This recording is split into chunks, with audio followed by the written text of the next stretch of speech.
For profit कन्सर्नचा revision मधला आपण हा आज एक सम बघतोय. त्या सम मध्ये आपण सबस्क्रिप्शन्सचे सगळे ऍडजस्टमेंट कव्हर करतोय, प्लस कन्झम्पशन्स पण कसे काढायचे ते आपण यामध्ये बघूया.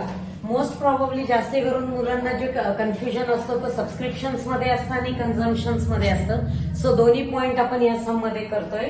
तर सम असा आहे की इथे बॅलन्स शीट दिली आहे मागच्या वर्षीची, plus receipts and payment account for last year for current year, असे दोन अकाउंट प्लस ऍडजस्टमेंट्स असे दिलेले आहेत. तर सम मध्ये असं दिलेलं आहे की बॅलन्स शीट लास्ट इयरची मध्ये capital fund, building fund, subscriptions in advance for the current year म्हणजे चालू इयर 2010-2011. हा जुना सम आहे. जुना सम घेतलाय त्यामुळे इयर पण तुम्हाला खूप पूर्वीचे दिसतील. ऍसेट्स मध्ये playground, furniture, stock of sports material, building fund, investment, cash in hand, cash at bank आणि आउटस्टँडिंग सबस्क्रिप्शन्स असे ह्या गोष्टी बॅलन्स शीट मध्ये दिलेले, plus receipts and payment account. तर कॅपिटल फंड जे आहे, कॅपिटल फंड आपलं बॅलन्स शीट मध्ये लायबिलिटी साईडला लिहिलं जातं इनर कॉलमला. देन मी खाली थोडीशी जागा सोडून खाली बिल्डिंग फंड दिलं, बिल्डिंग फंड पण लायबिलिटी साईडला जाईल. Subscription received in advance for the year 2010-2011. आता हे आपण आत्ताला फॉर फ्यू मिनिट्स पेंडिंग ठेवू, कारण रिसीट्स अँड पेमेंट मध्ये काय दिलेलं आहे त्याप्रमाणे आपल्याला हे बघायला लागेल. Then comes asset side, playground, furniture दोन्ही ऍसेटला गेलं.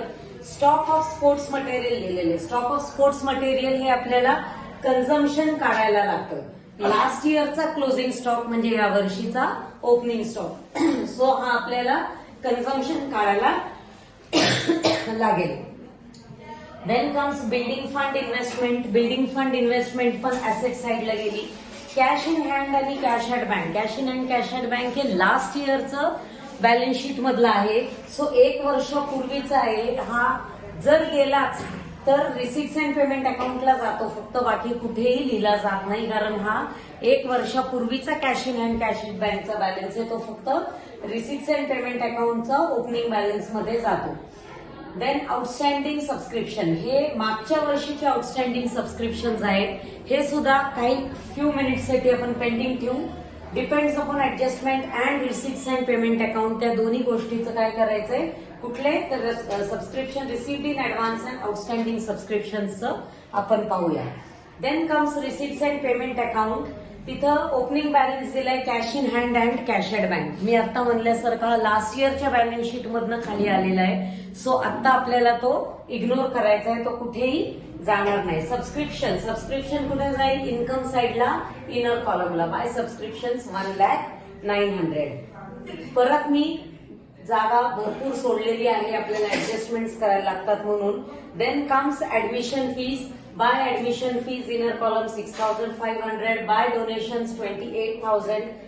बाय सन्ड्री रिसीट्स आणि interest on investment on building fund. हा आपला इन्कम नाहीये because it is a capital income, म्हणून हा इथे जाईल. बिल्डिंग फंड साठी आलेला आहे तो, म्हणून बिल्डिंग फंड मध्ये ऍड होईल. Interest on investment of building fund हा आपल्याला इन्कम साईडला लिहायचा नाहीये, कारण हा रेव्हेन्यू इन्कम नाहीये. हा बिल्डिंग फंड मध्ये ऍड होणार, कारण त्याच्यासाठी जी काही इन्व्हेस्टमेंट केलेली होती आपण, त्याच्यावर मिळालेलं इंटरेस्ट आहे, सो त्याच्यामध्ये हे ऍड होऊन जाईल. Next comes payment side. By sports material purchased. Sports material purchase केलेलं आहे, त्याचा तो फॉर्म्युला असतो. आपल्याला कन्झम्पशन करायचं असतं, कारण हा स्पोर्ट्स क्लब आहे. स्पोर्ट्स क्लब मध्ये जे पण स्पोर्ट्स मटेरियल परचेस केले जातात हे दरवर्षी परचेस केले जातात आणि मग राहिलेलं again it is used in the next year, म्हणून कन्झम्पशन काढायला लागतं.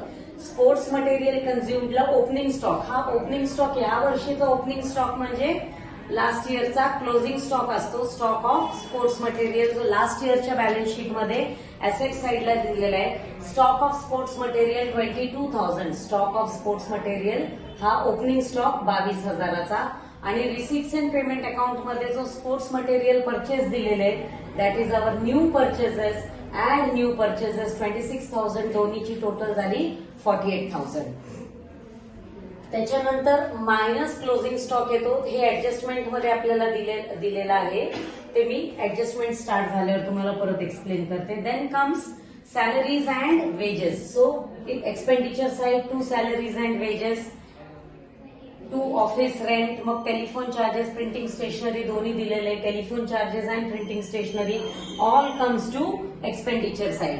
शेवट दिलेला आहे by balance carry down, cash in hand and cash at bank. दोन्ही पण ऍसेट साइडला जाईल, cash in hand and cash at bank. कारण ह्या वर्षीचा रिसीट्स अँड पेमेंट अकाउंटचा हा क्लोजिंग बॅलन्स आहे. सो ऍसेट साइडला आपल्याला तो दिसेल. या पद्धतीने आपलं रिसीट्स अँड पेमेंट अकाउंट पण संपलेलं आहे. आणि ऍडजस्टमेंट मध्ये दिलेले stock of sports material in hand on 31 March 2011 was 24,000. म्हणजे 31 मार्च 2011ला आपला क्लोजिंग स्टॉक किती होता? 24,000चा. म्हणजे या वर्षीचा क्लोजिंग स्टॉक. कन्झम्पशन आपण कसं काढतं? आपल्याकडे टोटल जितक्या वस्तू, जितका स्पोर्ट्स मटेरियल आहे म्हणजे opening stock plus new purchases मिळून 48,000चा आपल्याला वर्षभरामध्ये आपल्याकडे स्पोर्ट्स मटेरियल होतं. त्यातनं 24,000 शिल्लक आहे. म्हणजे ते मायनस केल्यावर जे आन्सर येईल दॅट वी हॅव युज्ड, ते आपण कन्झ्युम केलेलं आहे, ते वापरलेलं आहे. या आणि जे वापरलं तेच खर्ची पडतं, म्हणून आपण कन्झम्पशन काढतो. Opening stock plus new purchases minus closing stock हे आपलं ह्या वर्षभराचं consumption expenditure on sports material आहे. आणि हे 24,000 अगेन इथं दोन्ही फिगर सेम आलेली आहे. सो कन्फ्युज होऊ नका. क्लोजिंग स्टॉकची जी फिगर आहे, जी इनर कॉलम मधनं आपण मायनस करतो, तीच ऍसेट साइडला आपण लिहितो स्टॉक ऑफ स्पोर्ट्स मटेरियल 24,000. कारण हा क्लोजिंग स्टॉक आहे, म्हणजे नेक्स्ट इयरचं ओपनिंग स्टॉक असेल आणि नेक्स्ट इयर आपण हे परत यूज करणार आहे. Admission fees and donations are to be capitalised. Admission fees आणि डोनेशन्स जे मी मगाशी इनर कॉलमला लिहिलेलं होतं ते कॅपिटलाइज करायचंय. सो लेस कॅपिटलाइज, सगळंच कॅपिटलाइज करायला सांगितलेलं आहे. So everything will be deducted from here. Outer column 0 both असं करा किंवा लिहा, दोन्ही पण चालेल. आणि हे दोन्ही कुठे ऍड होईल? कॅपिटल फंड मध्ये. Add admission fees, add donations आणि टोटल आपला कॅपिटल फंड हा वाढला आणि झाला 4,97,000. आता हे तुम्हाला लक्षात यावं म्हणून मी असं लिहिलंय. ही मेथड पण बरोबर आहे, किंवा डायरेक्ट तुम्ही हे दोन्ही इथं न लिहिता डायरेक्ट इथं ऍड केलं तरी चालतं. बट मी हे मुद्दाम असं का दाखवलेलं आहे की तुम्हाला कन्फ्युजन होऊ नये की ऍडमिशन फीज हे इथं लिहून की किती कॅपिटलाइज केली आहे आणि मग कसं ऍड झालंय, हे सगळं तुम्हाला व्यवस्थित कळावं म्हणून मी अशा पद्धतीने दाखवलेलं आहे. Next come subscriptions. Subscriptions receive during the year included 17,000 for the previous year. आपल्याला ह्या वर्षभरात किती सबस्क्रिप्शन मिळाले? 1,09,000. तर त्यांनी काय सांगितलंय? Subscription receive during the year, ह्या वर्षामध्ये जितकं पण सबस्क्रिप्शन मिळालेलं आहे म्हणजे 1,09,000, त्यातनं 17,000 हे प्रिव्हियस इयरचं होतं. म्हणजे मागच्या वर्षी जे आउटस्टँडिंग होतं ते आपल्याला 17,000 मिळाले. जेव्हा असं येतं त्यावेळेला आपण आठवणीने बॅलन्स शीट मध्ये किती आउटस्टँडिंग दिलेलं आहे हे चेक करायचं. तर ह्या सम मध्ये मागच्या वर्षी आपल्याला ऍसेट साइड मध्ये आउटस्टँडिंग सबस्क्रिप्शन 17,000च दिलेलं होतं. So all 17,000 is received. ती आपण ह्या मधनं मायनस करणार. का मायनस करणार? तर हे मागच्या वर्षीची अमाऊंट आहे जी आपल्याला ह्या वर्षी मिळालेली आहे आणि आपण इन्कम एक्सपेंडिचर अकाउंट मध्ये फक्त करंट इयर चेच अमाऊंट कन्सिडर करतो, म्हणून आपण लास्ट इयरचं मायनस केलं. जर आता फॉर एक्झाम्पल इथं 17,17च आहे, सो एव्हरीथिंग इज रिसीव्ड.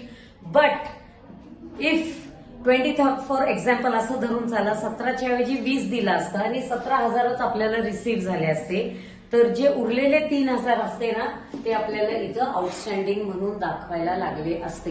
पण ह्या सम मध्ये आपल्याला दाखवायचं नाहीये कारण ऑल 17,000 इज रिसीव्ड.